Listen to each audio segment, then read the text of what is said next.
Hello, everyone. I am Jessica from Afro-Vegan Society, and welcome to the 8th day of Veguary. Veguary is our 28-day celebration of all things Black and vegan during Black History Month, and I see people are tuning in already. So, hello, everyone. I hope your Tuesday is going well. Welcome back to another Veguary live session. Today, we are going to be featuring a talk with Lisa A. Smith, and it's going to be all about busting the myths of protein deficiency on a whole food plant-based diet.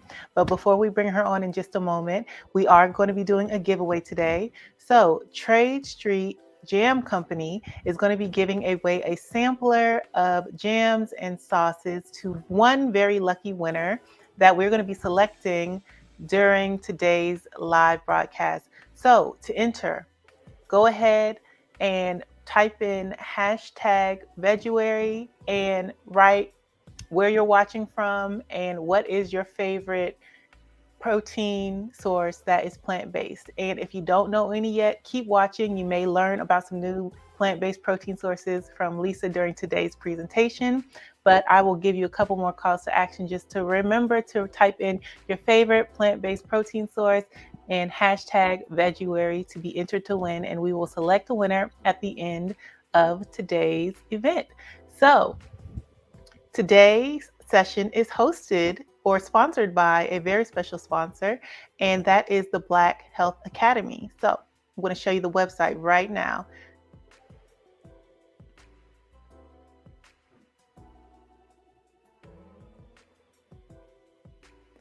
So the Black Health Academy is a complimentary digital learning platform dedicated to the preservation of our health for us and by us. So it focuses on chronic disease prevention, plant-based nutrition, ready-made workouts, and mental health.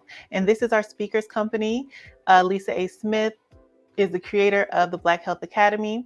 And there are over 1,200 like-minded people who are participating and accessing these free resources. And you can join them live on the first Saturday of every month for a free webinar, just a Get Planted, a introduction to whole food plant-based lifestyle. So without further ado, it is time to bring up today's speaker, and we are going to dive deep into the topic of today's presentation. So everyone in the comments, please welcome Lisa A. Smith today. Hi, Lisa. Thanks so much for being with us today. Hi, Jessica. It's a pleasure. Thank you for having me. Wonderful. So I feel like today's topic is something that people often encounter on their journey to veganism, right? So lots of people are concerned about living a healthy life when they go plant-based or go vegan, but there's some misconceptions, maybe some misinformation about protein. And so you are going to help us clear all of that up today. And so I think we should just jump right into some questions. Okay. So let's get to our first question. The first question today is, what is protein and how does our body use it? Yes, excellent question. So it's funny because even most people who aren't plant-based don't quite understand how protein works. But protein is simply multiple different combinations of what's called amino acids. So there are 20 amino acids, 9 of which are essential, which means we have to get them from our food. And protein is multiple different building blocks of these amino acids. So protein is super important in that it is responsible for what most of us know, which is building and repairing muscles and tendons. However, a little less known, protein is also responsible for synthesizing different things such as hormones and neurotransmitters. And one of the most important things protein is and or does is that it's the makeup of our genetic material, of our DNA. So our DNA is made up of a multitude of amino acids. And so protein is super important in our body and serves many, many purposes.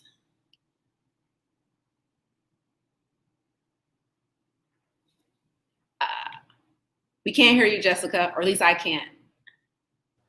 Sorry about that. Thank you for that super clear and simple explanation to get us started. So the next question is, how much protein do we actually need to consume to be healthy on a daily basis or just in general? What are some guidelines for protein consumption that we need to know in order to stay healthy? Of course. Well, just like any other nutrient, it varies slightly person to person, but a broad overview would be on average, you need about 0.36 grams of protein per pound of weight. So you take your weight in pounds and multiply that times 0.36. Now, that's for the average sedentary person, but we know a couple of factors may determine that you need a little more or a little less. So, for example, as we age, our seniors typically need slightly more. So, in that instance, a senior would typically do about 0.45 or up to 0.6 times pounds of weight for their daily intake of protein. And if you're a really active person like myself, you're really physically fit, you have a really active job, or you're very intentional about doing high intensity workouts, then you typically want to consume right around zero point 0.7 to 1 gram of protein per pound of weight. Okay.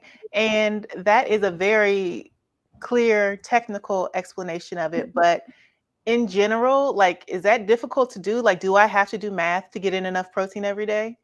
No, but that is definitely for the people who are worried about it, because Hmm. a lot of times when we're making a transition to a plant-based vegan diet, one of the biggest concerns is, am I getting enough? And most people don't even start off knowing how much is required in the first place, not realizing when they were consuming an animal-based diet, they were typically consuming more than they needed.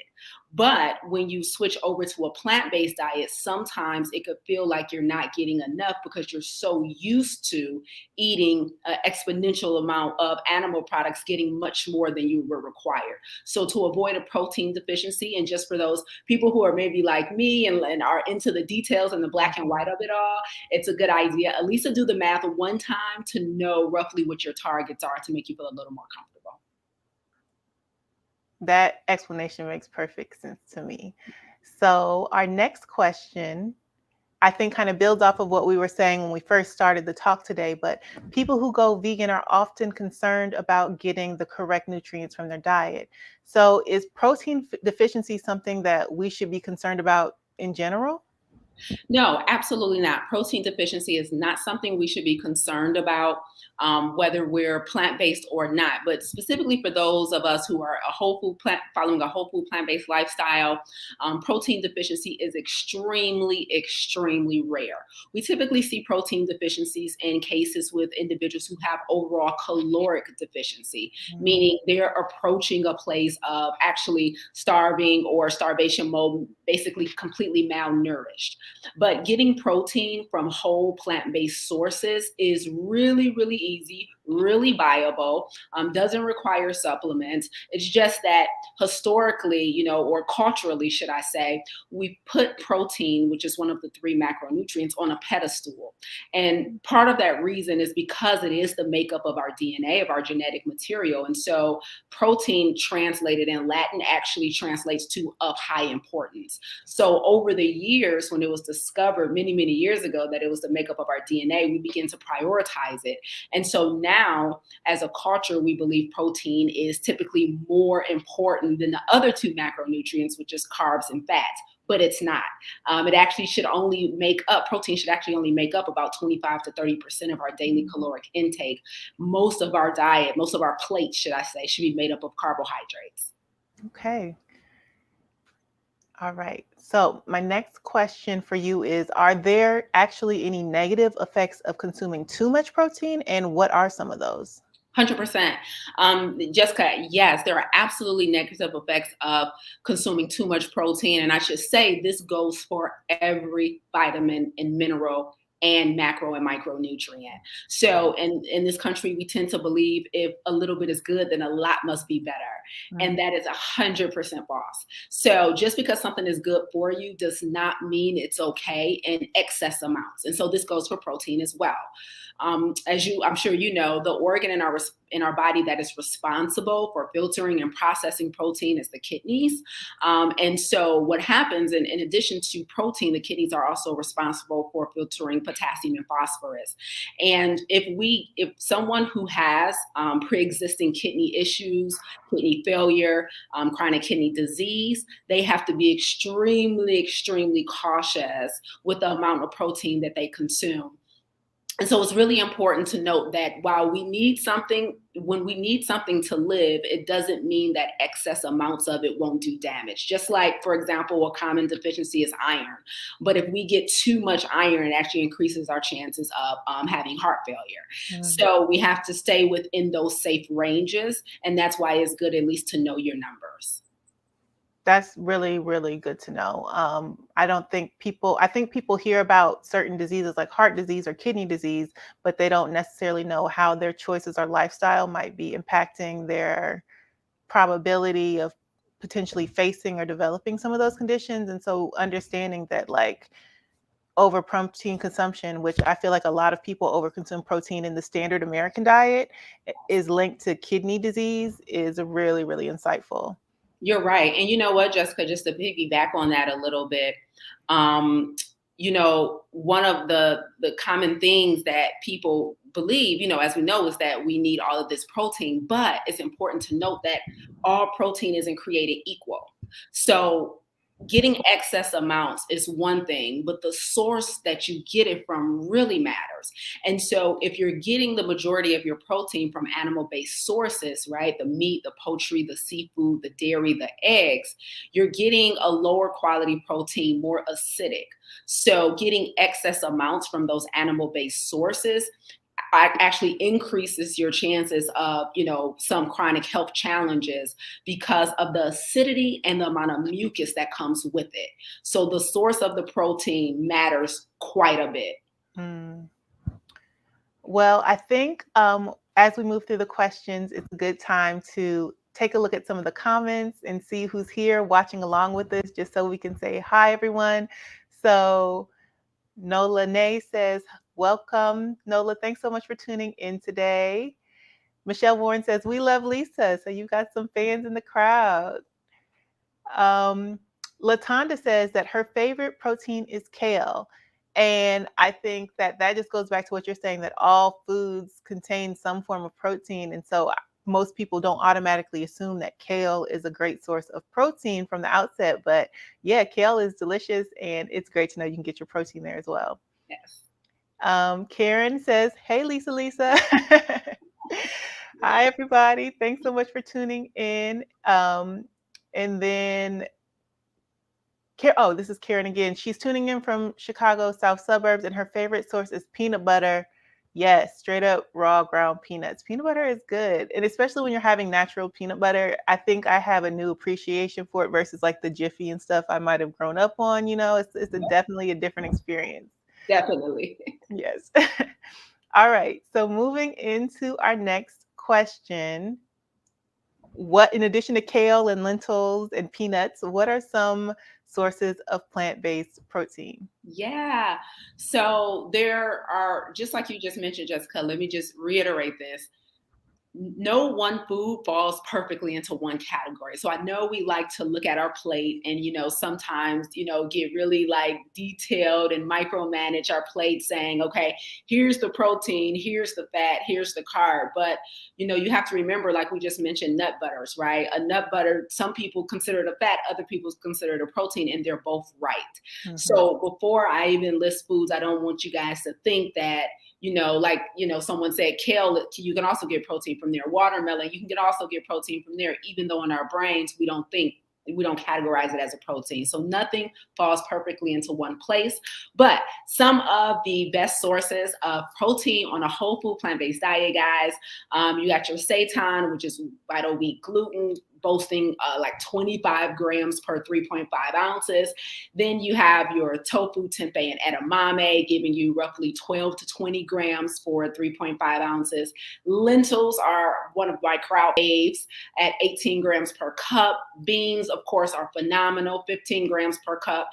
Two of my personal favorites in a great smoothie, spirulina and hemp seeds, green peas, quinoa, and then your great cruciferous vegetables like your broccoli, Brussels sprouts, asparagus is great, potatoes, spinach. So it's so easy. Legumes are like a powerhouse. So that's anything, like your beans, split peas, lentils, all of those. Great sources of protein. But keeping in mind that usually the other things on your plate are giving you protein as well. That's great information. And I develop recipes. I develop a lot of recipes. And so, especially last year, I was working to develop like vegan eggless recipes. And I started working a lot with yellow split mung beans. And that was so cool looking at the nutrition facts of yellow split mung beans because a quarter cup of mung beans is about equal to like an extra large egg. Both of them have 7 grams of protein. So I still feel like there's like this misconception that like animal sources of protein are more concentrated, but that's not necessarily true. And like mung beans have the exact same protein content as eggs. And so it's like the perfect swap out in terms of like familiarity and using them in different ways. But I was like, wow, this is like a one-to-one swap that you can do that's so easy. So if you're interested in doing a little research as you get more and more acclimated to like plant-based foods, like there's so many like primary protein sources. Because like you said, like they're made up of all different elements. Like all the foods have everything in them. Absolutely. And then with the mung bean, you don't get the side effect that you get from eggs, which is like the neuroinflammation. Eggs are horrible for respiratory health. So anybody who has asthma, bronchitis, any breathing issues definitely need to stay away from eggs.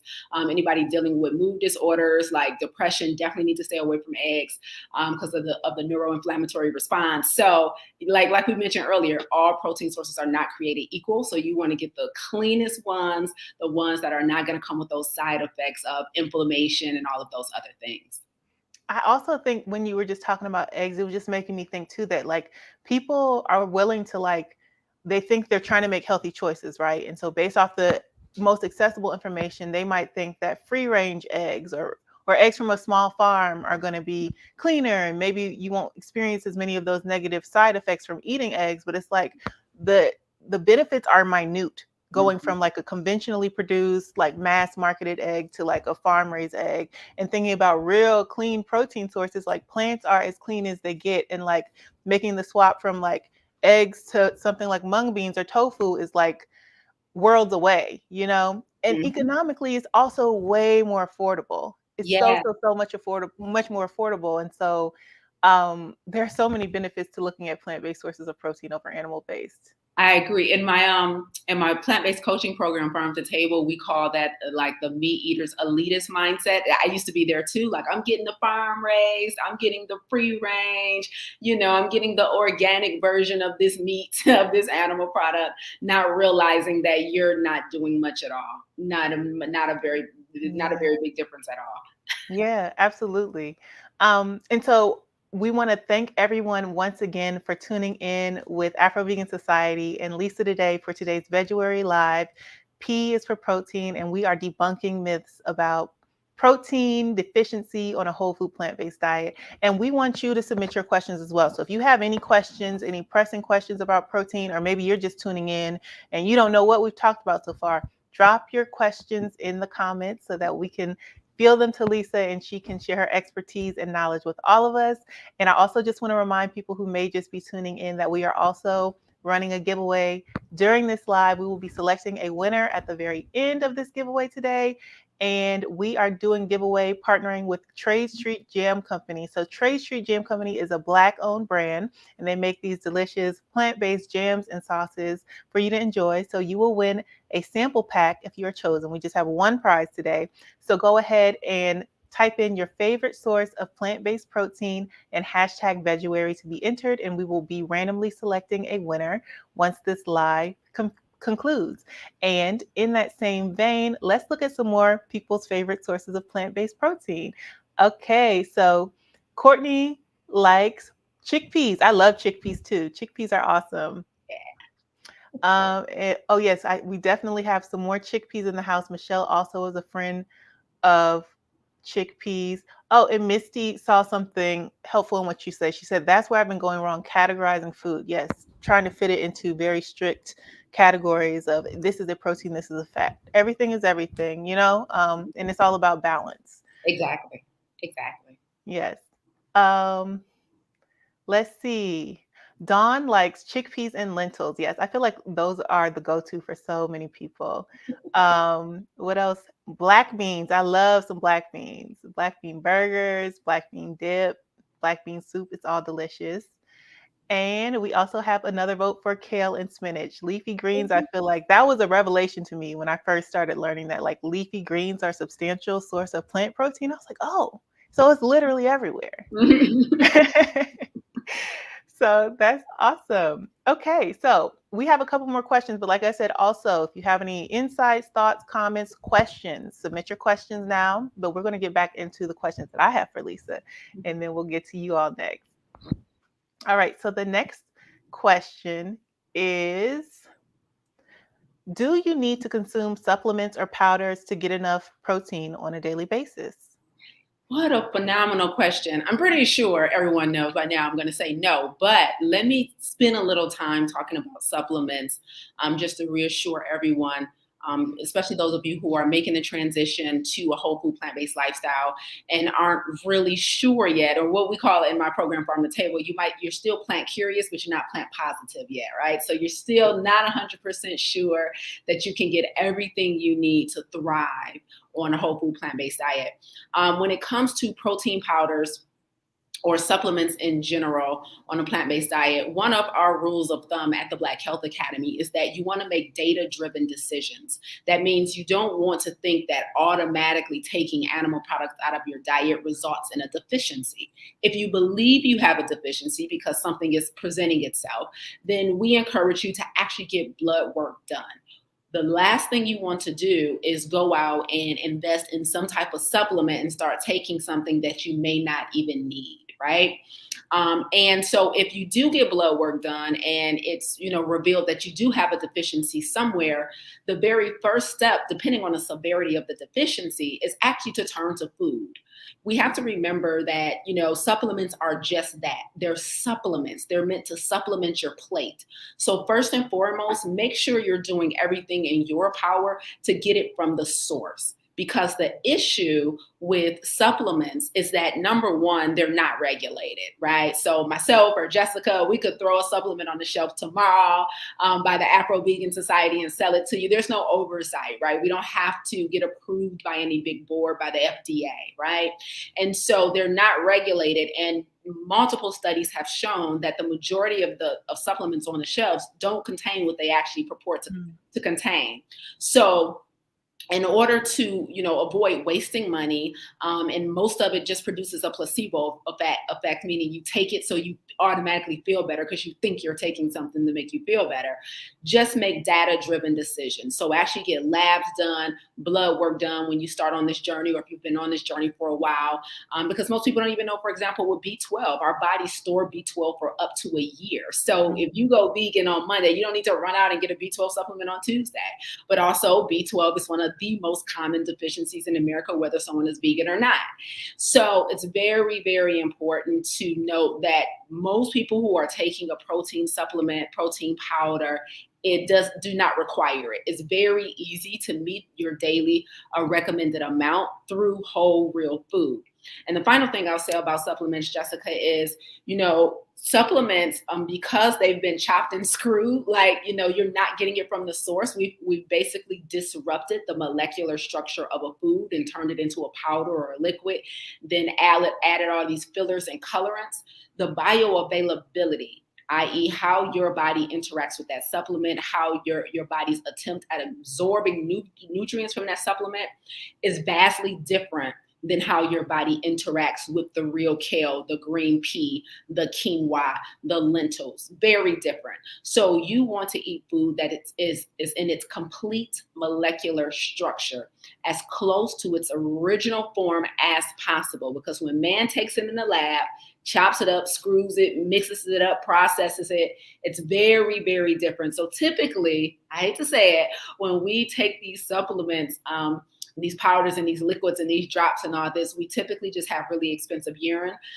We're not really taking it in, right? So make data-driven decisions. If you do have a deficiency, a severe deficiency, then you supplement. If it's not severe, you could probably just start with food and get those levels up. That's great information. And so with that in mind, I feel like some people are still like used to thinking about like getting in protein in a smoothie or a shake. So like what are some great high protein plant-based add-ins that you can put in your smoothies, for example, as opposed to using like a protein powder? Yeah, for sure. So if it's like a post, smoothie workout or something like that, definitely like 3 tablespoons of hemp seed is 10 grams of protein right there. So I love a good spirulina, which has the highest concentration of protein on the planet. We just consume it in small amounts. Then a great nut butter or just nuts themselves, throwing a couple walnuts. I had a walnut in my smoothie today. Is also a great source. And then, as we mentioned earlier, those leafy greens. So our formula for smoothies at the Black Health Academy is it should be 75% plants and 1 to 2 fruits. But those things are great for add-ins. You can even do oats. So don't cook them, do them raw. But some raw oats, throw a couple of those in the smoothie. I threw some oats in the smoothie the other day. Those are also great sources. And then your other seeds as well, like your flax seeds are great as well to add some protein in. So very, very easy to get enough protein in. And then if you're like a person who works out hard, like myself as well, when you're like really concerned about, just being able to restore those glucose levels after a workout, then, a great meal of like some toast with a nut butter spread on it, a half a sweet potato, maybe with some sauteed spinach on the side, and then maybe a cup or two of beans is a great way to get protein into the system quick after a hard workout. I think those are great suggestions. And I would have to say that some of my favorite add-ins for smoothies are raw sunflower seeds and raw pumpkin seeds. Mm-hmm. Those are ones that I tend to work pretty good, like in my blends. They blend up nicely and yeah, they're nice. Yeah. Okay, so we have a few questions that have come in from the audience. So we talked a bit about supplementation. So people want to know, do you have suggestions or thoughts about multivitamins? Oh yeah, I have thoughts. I have zero suggestions, but I definitely Okay. have thoughts. So absolutely not. I do not recommend a multivitamin. We don't recommend it to our students, exactly for the reasons I just named. First of all, you should only be taking a supplement, and that includes vitamins, if you believe you're deficient. So taking a multivitamin just for the sake of taking it you don't need it typically. And if you do need something, I recommend just taking that by itself as opposed to taking a multivitamin with all of these different things mixed in. So no, I do not recommend a multivitamin. Again, I first and foremost recommend getting labs done to see if you need to be supplementing in the first place. I understand that in our culture, a lot of times, we're kind of indoctrinated in a culture that makes us believe we should fill our cabinets before we fill our refrigerator. And there's so many great ads of all these vitamins that are supposed to do all these great things, but we have to remember that they're supposed to supplement our plate. So prioritize eating whole, real food and only supplement, with something if it has been proven that you need it through lab work, not just taking. So I personally do not take a multivitamin. And I do not consume protein powder. I don't take any type of protein supplement.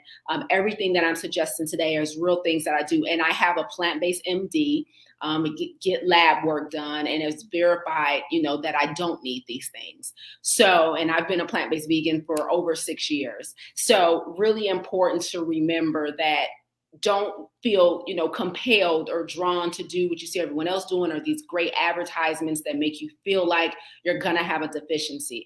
While we're all the same, we're all slightly different, right? Because of the geographic locations we live in, because of our genetic material, all type of things. And so it's really important to make sure you verify that you even need to supplement or go outside of your plate for anything before you do.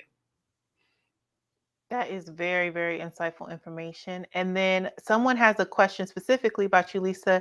Latanda wants to know about your organization. So we're going to give you a chance to talk about your work and how people can connect with you. But what is your organization for people who are just tuning in? Yeah, of course. So I am the founder of the Black Health Academy. We're a digital learning platform. It's a complimentary platform. The Academy houses over 100 master classes on how to eradicate chronic health challenges. So the blackhealthacademy.com will be where you will go to check out the Academy and more about myself and the coaching programs that we offer. Wonderful. All right. And so now I think we started getting into this conversation a little bit at the end of the last question. But my final question is, can you give some examples of meals that people can eat in order to get enough protein on a plant-based diet? For sure. So, one of my favorites is like a 15 bean super chili because, like, I'm team one pot meal, Jessica. So, I do not, like having multiple pots on the stove at one time give me a slight bit of anxiety. So, I need everything in one nice pot so I can get back in this office and get to work. So, I totally love a good soup or chili. I also love stir fry. Again, one pot. So throw the quinoa in there, complete perfect plant protein, by the way. So throw the quinoa in there, then you got your veggies in there, then, mix it up with some spinach, some potatoes, all of that. So I love to get veggie stir fry. Quinoa meat tacos is probably my favorite meals. I have that at least once a Mm. week. So I love a good quinoa meat taco. Tofu scramble going to give you a great source of protein. And then one that used to be my favorite, but I can't eat it as much as I used to, is chickpea tuna. So chickpea tuna is delicious because it doesn't have to be heated. So it's something you can eat on the go, travel with it, if you're traveling. And so chickpea tuna, because those chickpeas are going to be a great source of protein as well. So those are some of my faves. Those all sound super delicious. And I also think that another one that people maybe don't think about as like being high protein, but has a lot of the elements you talk about are like hummuses, like especially if you make it at home.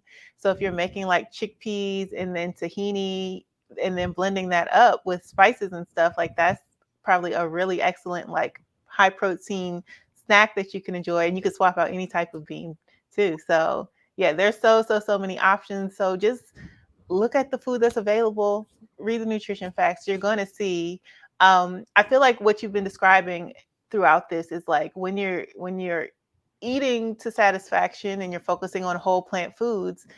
For the most part, you're going to be pretty balanced. Obviously, if you have concerns, see a professional, get blood work done. But for the most part, if you really focus on relying on your intuition and actually focusing on eating whole plant foods, you're going to be able to get your protein intake needs covered.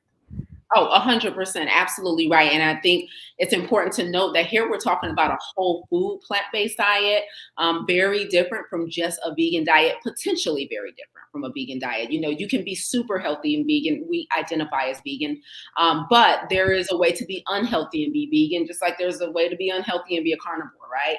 And so it's important to note that you must unprocess your diet in order to be successful here.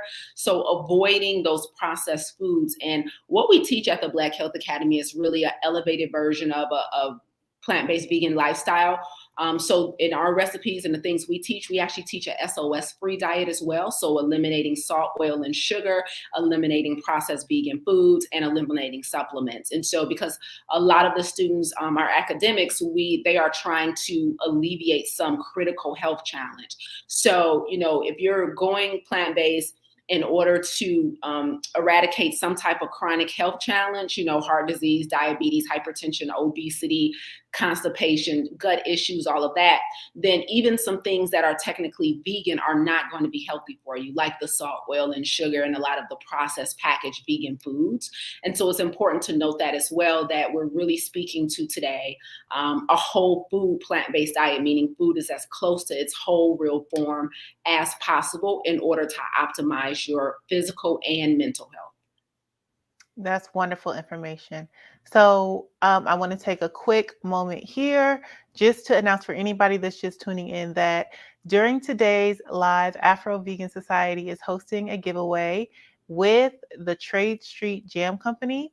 And so in order to order, all you need to do is type in your favorite plant-based protein source and hashtag Veguary, and you'll be entered in to win one. We have one winner today for a prize pack. It includes a sampler of jams and sauces from Trade Street Jam Co., which is a Black-owned plant-based business. And so we want you to have a chance to win. So go ahead, hit those comments up. We are starting to wrap up, but I'm going to look through the comments now and see if there are any more questions or comments that we have here from some of our participants today. I did see a question about Beyond Meat. And Mhm. so let's see. Let's add it. Okay. So Inner Authority says, I live off Beyond Burgers. It's a huge source of pea protein. It's been 3+ years and my blood work is excellent. What do y'all think of Beyond Burgers being called too processed? I agree. Beyond Burgers are too processed. I'll tell you the main issue with Beyond Meat products is the saturated fat. So as I mentioned earlier, I teach an elevated level of a plant-based diet. So just something being labeled as vegan is not enough for me to give it my green light. And because most of our students are trying to prevent some type of or reverse some type of health challenge, the saturated fat that's present in Beyond products is just simply too high. So we know the number one cause of death in this country is heart disease. And then we know people of color suffer disproportionately from heart disease, as well as things like intramyocellular lipid disease, type 2 diabetes. And so individuals who are dealing with these chronic health challenges cannot have, none of us actually should have all of that saturated fat in our diet. And so the amount of saturated fat that's present in Beyond products and many other vegan products, processed products on the shelf is just not acceptable. So it's not something that we recommend to our students for those reasons because of the saturated fat. Saturated fat from animal sources, of course, is detrimental to health, but that includes plant-based sources as well. So again, everything that's technically vegan is not necessarily healthy depending on, your reason for being vegan.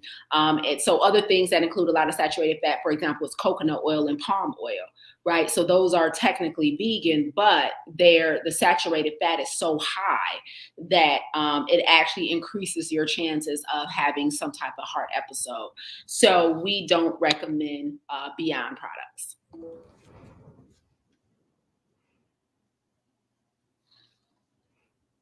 Okay. Thank you for the insight. I think that is important to know that, like, just because something is labeled as vegan doesn't necessarily mean that it's health food, and that you have to be mindful of how often you're consuming certain Mhm. types of foods. It depends on how you construct. I feel like people have different approaches to eating. Like some people strictly see food as fuel. Some people are foodies and they live to eat. And so there's a whole what's the word, spectrum, right, of how people are like living and consuming, and just being mindful of what your goals are and what your awareness is, and consuming responsibly based off of that, and not just trusting the marketing or the packaging, but be really open to doing critical analysis and paying attention to how you really feel, and then making your choices from there. 100%. Absolutely. Wonderful. Okay, so I think that okay, well, no, I want to ask you, Lisa, because we've gone through several questions. Is there anything else that you want to share on this topic about plant-based protein? What do people need to know, or just any insights that you've had or wisdom you gained over your last 6 years of eating this way? Yeah, I just want people to remember that the primary role of food, first and foremost, and always, is sustenance. We require over 100 vitamins and minerals to thrive. And thriving here, I'm referring to physical, mental, and emotional. And so if you are not where you want to be health-wise, optimal, meaning again, physical, mental, emotional, your vibrational frequency, it starts with the food. All health does not begin and end in the kitchen, right? So a plant-based diet, a vegan diet is not a panacea. However, we have to remember that the role of food is sustenance. So yes, some people are going to make room in their diet for some of the vegan junk food, for salt, SOS, salt, oil, and sugar, all of this stuff.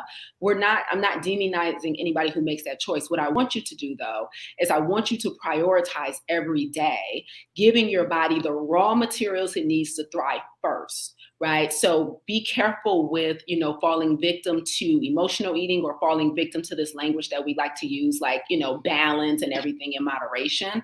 I personally don't subscribe to that mindset, because depending on, how much you lean on, ideologies like that to give yourself a pass, you could quickly be falling into a place of disobedience, meaning you're not living optimally enough to serve out your mission on this planet.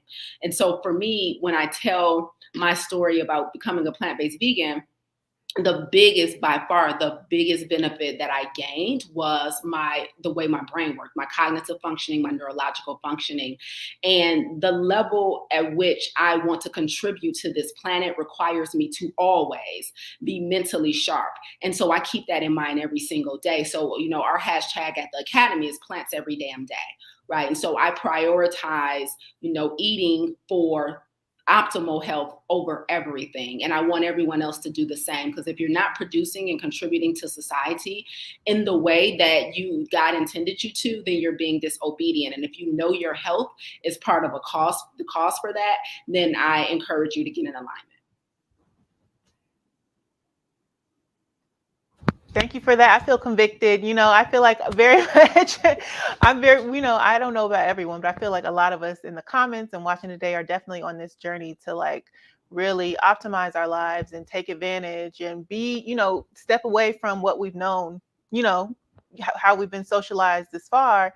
And part of that has to do with like that discipline and that like commitment to making the impact that you're supposed to make. So yeah, I hope that other people are feeling like inspired by that and like, yeah, take that and run with it. You're capable. You have what it takes.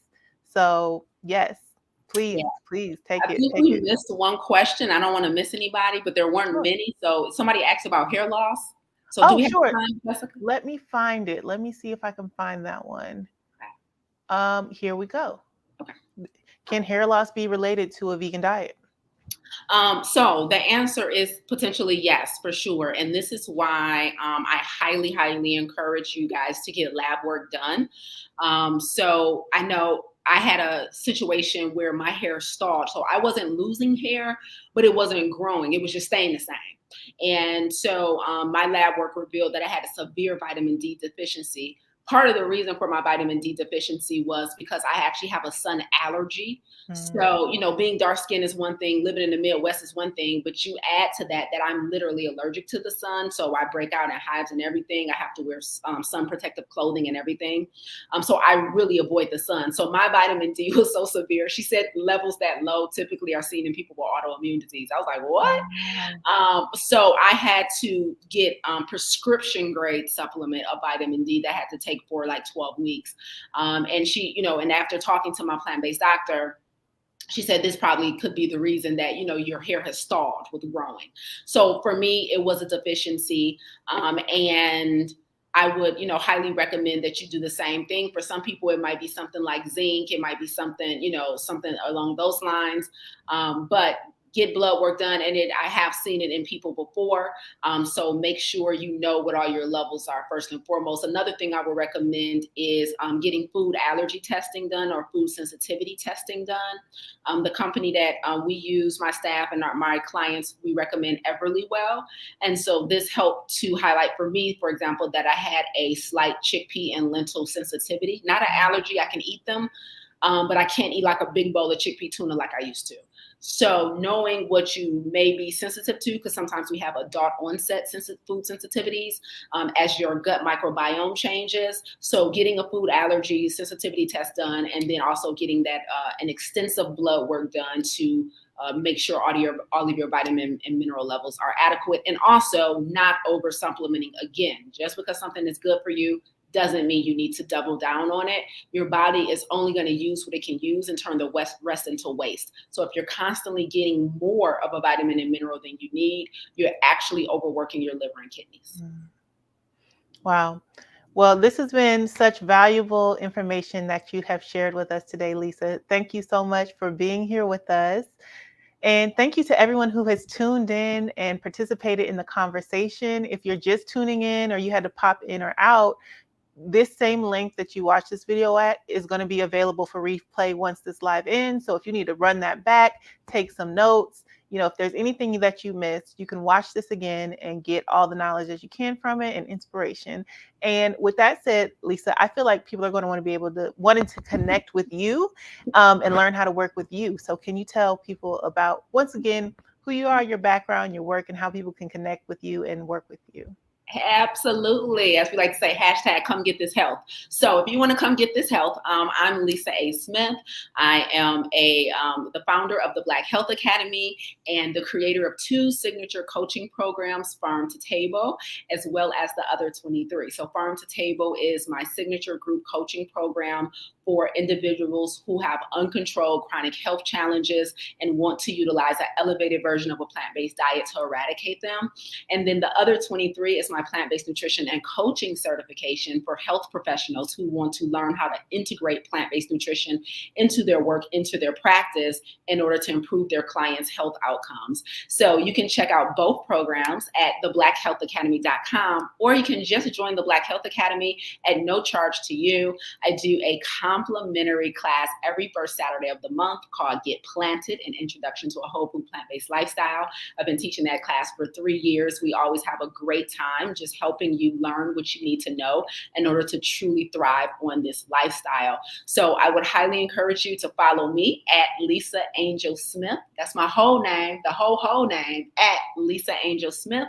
That's on Facebook and or Instagram. I'm going live all the time, always, recording stuff, dropping it on my podcast, and making sure you guys know what you need to know to live, most importantly, in a state of radical obedience in this world. Listen, nobody necessarily wants to give up cheese and sugar, but if that's the vehicle you need to use in order to be in a place of radical obedience so you can serve at the highest level, then you got to get it done. So I encourage you to come get this help at theblackhealthacademy.com. Wonderful, Lisa. Thank you. Everybody give her a virtual hand. Let's put some clapping emojis in the comments. Thank you so much for being with her today. And check out her website, work with her, okay? Don't miss this opportunity. We will have her linked, and we'll have actually a lineup of speakers, a blog post coming out very soon. So all her information will be linked in the blog as well, in case you didn't get a chance to write everything down. But yes, she's wonderful. Yes, we're seeing some clapping emojis popping up. Yes, let's give people their praise. Thank you. Yes. So lots of love for you here, Lisa. Thank you so much. Thank you for all the presentations that you've done for Afro-Vegan Society thus far. And we definitely look forward to having you back again very soon. It'll be my pleasure. Thank you, Jessica. You're welcome. Bye. Bye. All right. That was a wonderful presentation from Lisa A. Smith today. And now it's time for another exciting part of today's session. We are going to be announcing the winner of today's giveaway. So we are giving away 1 prize pack of jams from Trade Street Jam Co. It is a Black owned brand, and they have jams and sauces for you to enjoy. So 1 lucky winner will be winning today, and we have already randomly selected our winner. And the winner is A.D. Johnson, who says hemp seeds, chia seeds, collard greens, kale, peanut butter. Those are her favorite vegan protein sources. So what you need to do to claim your prize is go ahead and send an email to afrovegansociety@gmail.org and type in Trade Street Jam Prize, something along those lines, just so we know what it is in the subject. And we will be in touch with you. We'll collect your shipping information and get that out to you. So thanks so much to everyone who tuned in today. We had an amazing time. Like I mentioned, we're going to have so many more amazing lives going on throughout Veguary. We have 3 coming up next week. So we have a cooking demo. We're going to be making some vegan Trini food. We have a panel about vegan activism, and we also have another talk from a plant-based lifestyle medicine doctor, Dr. Kadira Huff. So 3 amazing lives happening next week, and lots of new resources in our daily emails every day. If you haven't already signed up for Veguary, go ahead and do that on afrovegansociety.org/Veguary. And also, go ahead and subscribe to us on YouTube. Follow us on Facebook because we're always sharing new content, whether it's Veguary or just any time of the year. We don't want you to miss it. So go ahead and subscribe to the channel today and like this video and share it with a friend. Share it with someone who you know would benefit from this information. We thank you so much for being with us today, and we will definitely see you next time, everyone. Bye.